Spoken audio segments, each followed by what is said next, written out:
Hello guys, kumusta? Ito na naman, nagbabalik ang taong mundo. Dahil wala tayong trabaho ngayon guys, naki-sideline muna tayo. Ayan. Meron ang pinagawa sa atin ngayon guys ay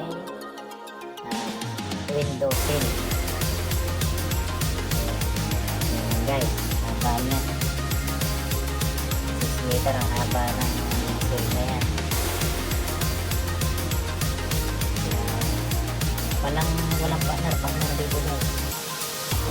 Sarili mo lang talaga ang asahan.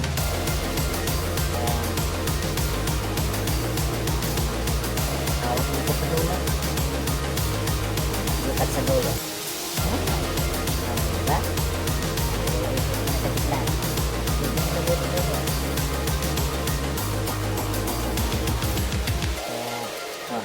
Diba?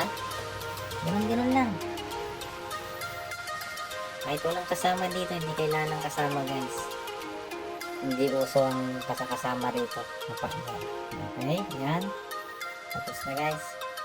Salamat. Good day.